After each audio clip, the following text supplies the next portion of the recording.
फरमाते हैं एक मरतबा जिब्रील अमीन अलैहिस्सलाम इंसानी शक्ल में बारगाह रिसालत में हाजिर हुए। आपने प्यारे आका अलैहिस्सलाम से चंद सवाल पूछे। नबी पाक अलैहिस्सलाम ने जवाब इरशाद फरमाया। उनमें से एक सवाल पूछा कि या रसूल अल्लाह, कयामत की चंद निशानियां बयान कीजिए। प्यारे आका अलैहिस्सलाम ने एक निशानी बताते हुए फरमाया, अनतलिदल अमतु रब्बतहा, यानी कयामत की निशानियों में से एक निशानी यह है कि औरत अपने आका को जन्म देगी।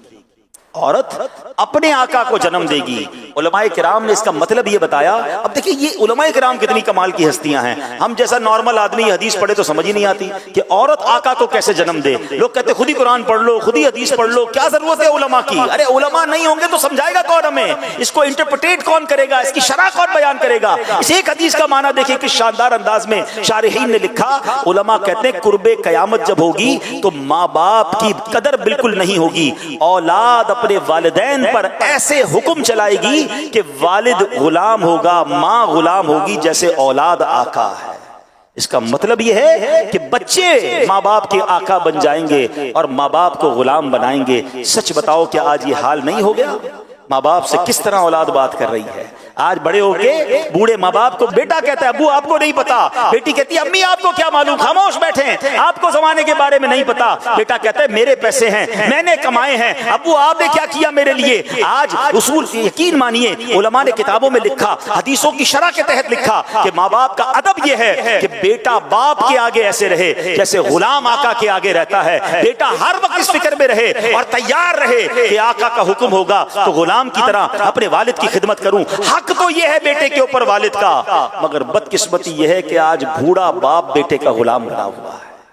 ऐसा हाल नहीं किया औलाद ने है? आज बाप को कहते मेरे पास टाइम नहीं है। आज बाप बेटे से कहता है बेटा थोड़े पैसे दे दो, बेटा कहता है टाइम नहीं है। बेटा मेरा फला काम कर दो, अब्बू मेरे पास टाइम नहीं है, अपनी फिक्र खुद करो, मैं नहीं करता तुम्हारे लिए। अल्लाह अकबर, इस औलाद को मरना नहीं है, अल्लाह को जवाब नहीं देना। इस तरह अपने वालिदैन के साथ हाल किया गया है। सुनिए कुरान मजीद फुरकान हमीद में किस वाज़े अंदाज में वालिदैन के हुकूक बयान हुए। अल्लाह कुरान में फरमाता है अनिश्कुर ली वली वालिदैका, कि मेरा और अपने वालिदैन का शुक्र अदा करो।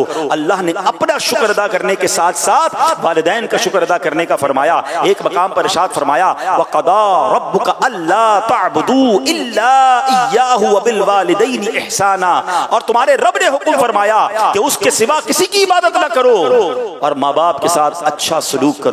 जरा गौर कीजिए मकाम कितना बुलंद है माँ बाप का। अल्लाह पाक ने हुक्म दिया ऐ बंदो मेरा शुक्र अदा करो, मेरी इबादत करो।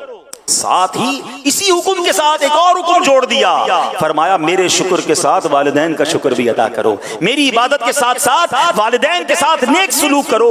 इससे मालूम हुआ जिस तरह अल्लाह पाक की इबादत से मुंह फेरना बड़ी महरूमी है, यूं ही वालिदैन की बेअदबी करना भी बहुत बड़ा गुनाह है। आला हजरत इमाम अहले सुन्नत तहरीर फरमाते हैं बाप की नाफरमानी अल्लाह जब्बार व कहार की नाफरमानी है, और बाप की नाराजी अल्लाह जब्बार व कहार की नाराजी है। आदमी माँ बाप को राजी करे तो वो उसके लिए जन्नत है, और नाराज करे तो वही उसके लिए दोजख है। जब तक बाप को राजी ना करेगा उनका कोई फर्ज, कोई नफल, कोई नेक अमल असलन यानी बिल्कुल मकबूल नहीं। अजाब आखिरत के अलावा दुनिया ही में जीते जी सख्त बला यानी शदीद आफत नाजिल होगी। मरते वक्त माज़ अल्लाह कलमा नसीब ना होने का खौफ है। ऐ मेरे प्यारे इस्लामी भाई गौर कीजिए आज क्या हाल है। आज माँ बाप के साथ जो बुरा सलूक कर रहे, खुदा के वास्ते ऐसा ना करें।